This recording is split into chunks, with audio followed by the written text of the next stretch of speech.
नमस्कार, स्वागत है आपका हमारे चैनल लर्न विद एमडी में।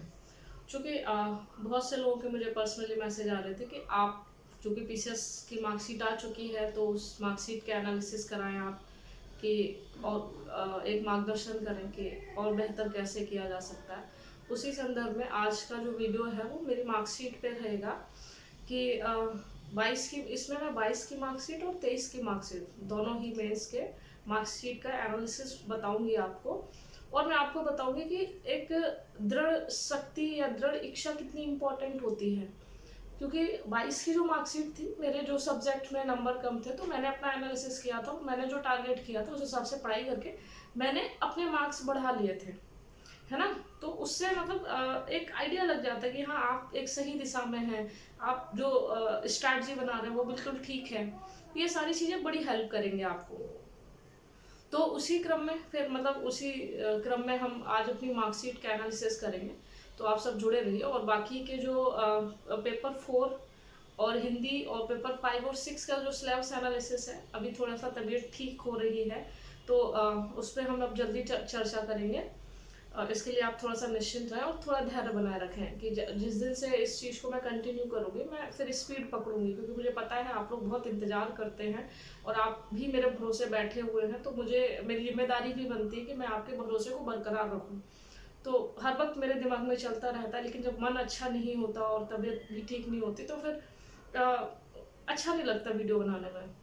मेरा क्या है कि जब मैं खुश होती हूँ और मुझे लगता है कि मैं ईमानदारी से चीज़ें दे पा रही हूँ तो ही मुझे वीडियो बनाना भी अच्छा लगता है।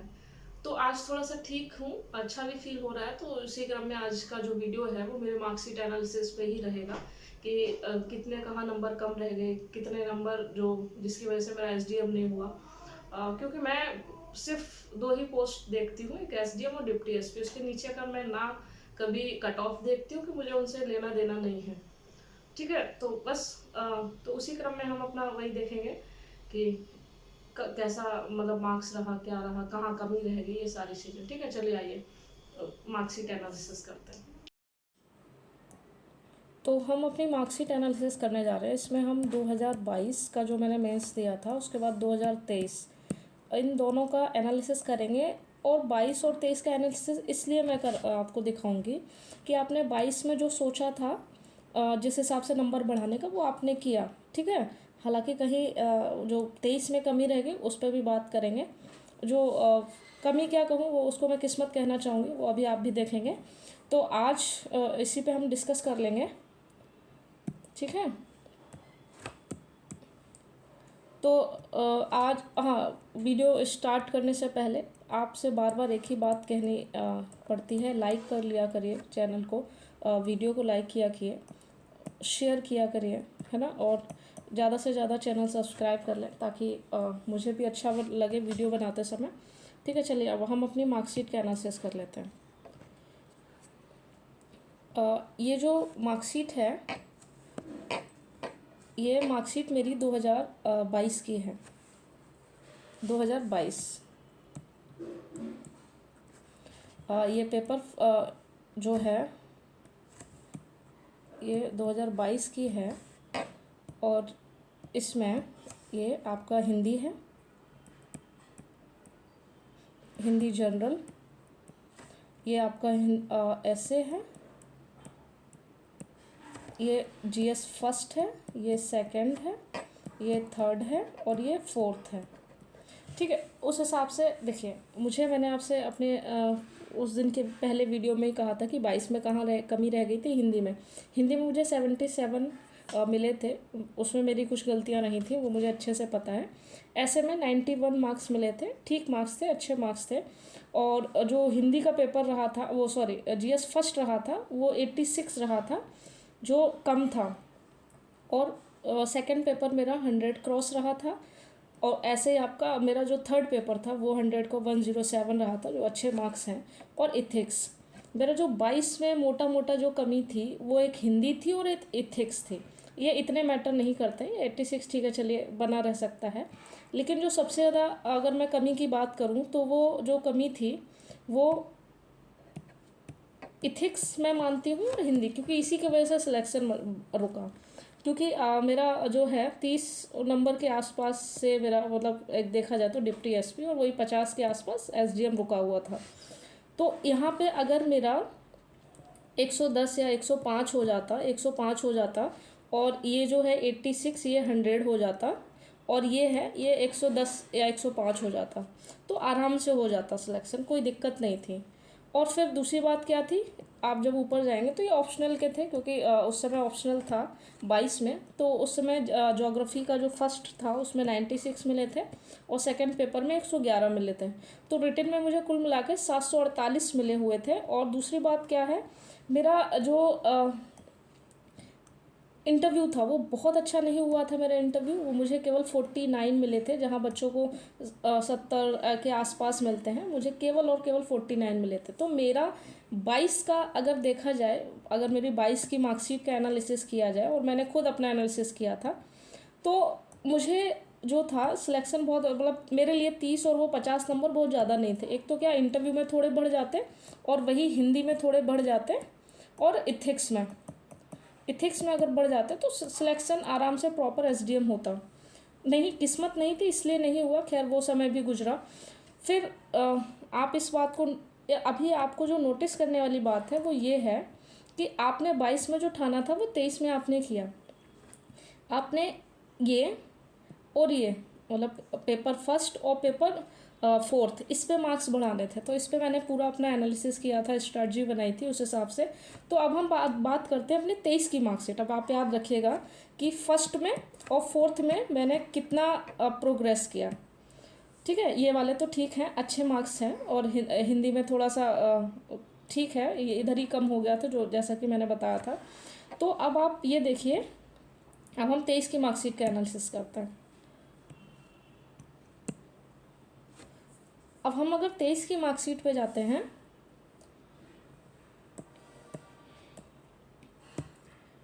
जो 23 की मार्कशीट है, अब आप देखिएगा कि पेपर 4 में मैंने आपसे बोला था मेरा 79 था, मैंने इसमें 105 किया। मैंने इथिक्स की स्ट्रैटेजी बनाई और बेहतर किया कि मुझे 100 क्रॉस लेके आना है चाहे कुछ हो जाए, वो मैंने किया। उसके बाद मैंने आपको बताया था जीएस में मेरा 90 के आसपास था, उसके बाद मैंने उसको 99 किया, 100 किया। सेकंड पेपर में 104, थर्ड पेपर में इस बार कम हो गए, जो कि 105 था लास्ट टाइम, 105 या 103 कुछ था, इस बार 98 रह गए। लेकिन अगर मोटा मोटा अगर देखा जाए तो मेरे सारे जीएस में अगर इधर उधर कर दिया जाए तो 100 के आसपास रहेगा। ये 100 है, ये 98 है, ये 105 है ना। तो इस तरीके से तो जीएस में मेरे मार्क्स अच्छे रहते हैं, उसमें कोई डाउट नहीं है, अब तो कतई कोई डाउट नहीं है। इस बार मेरा जो एसडीएम है और डीवाईएसपी है, 30 और 40 नंबर का अंतर रहा है, मतलब डिप्टी 30 और इसमें 40, वो अभी उस पर बात कर लेते हैं क्यों रहा। 87 हिंदी रहा है। ऐसे में इस बार मुझे कम मिले हैं, हालांकि मार्किंग जो हुई है ऐसे में बहुत हार्ड हुई है, वो सभी के मैंने देखे, लेकिन मुझे जहाँ ले डूबा, अगर मेरा प्रॉपर एसडीएम नहीं हुआ तो वो सिर्फ और सिर्फ, मैंने कभी सोचा भी नहीं था कि मुझे 200 में से सिर्फ 50 मार्क्स मिलेंगे यूपी के पेपर 6 में। जबकि जब मैं पेपर 6 दे रही थी तो मुझे ये लग रहा था कि पेपर 5 के मुकाबले 6 मैंने बहुत अच्छा किया है, कम से कम नहीं तो 110 के आसपास मार्क्स आएंगे। पता नहीं क्या था, एग्ज़ाम जो कॉपी चेक कर रहा था, क्या घर से लड़के आया था, उसका दिमाग ख़राब था कि उसने आंख बंद करके कॉपी चेक की। मैं इसको मान ही नहीं सकती, क्योंकि जिस हिसाब से मैंने लिखा था और जिस हिसाब से मेरा प्रेजेंटेशन फॉर्मेट रहता, और फिर आप भी देख रहे हैं कि मेरे जीएस में अगर इतने अच्छे मार्क्स हैं 100 के आसपास, और यूपी में 102 वाले रहे, तो इसमें 50 को कोई तुक नहीं बनता। फिर इसमें भी वही कहूँगी, एसडीएम इस बार नहीं था, तो इसलिए किस्मत में नहीं था इस बार एसडीएम, तो इसलिए बस यहाँ 50 दे दिए। यहाँ मतलब कोई तुक ही नहीं बनता, इस 50 की वजह से मुझे एसडीएम मिलने से रह गया। लेकिन मुझे इसमें कोई वो नहीं है, हमेशा आपके साथ जो चीज़ें हो रही हैं उनको स्वीकार कीजिए। हो सकता है आने वाला समय बहुत अच्छा हो। इस समय हो सकता है कि अच्छा ही सोचा होगा ऊपर वाले ने कि इस बार ना देने का, उसे पता है कि कौन सी चीज़ किस वक्त देनी चाहिए, तो मैं इसके लिए ज़्यादा वो नहीं करूँगी। इस बार फिर से 24 में और बेहतर तरीके से करूँगी। तो देखिए, मैं बताना चाह रही हूँ कि जीएस में जिस हिसाब से मैं आपको एनालिसिस करा रही हूँ उस हिसाब से आप देखेंगे कि आप 100 क्रॉस ही रहते हैं जीएस में। तो जीएस आपका कहीं नहीं जाएगा, आप अगर हमसे जुड़े रहेंगे, कोई बहुत बड़ा मुद्दा नहीं है, ठीक है।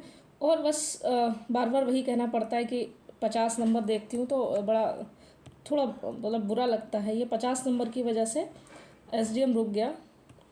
और हालांकि इंटरव्यू में मुझे मार्क्स इस बार अच्छे मिले हैं, 68 मिले हैं, जो काफ़ी अच्छे मार्क्स हैं।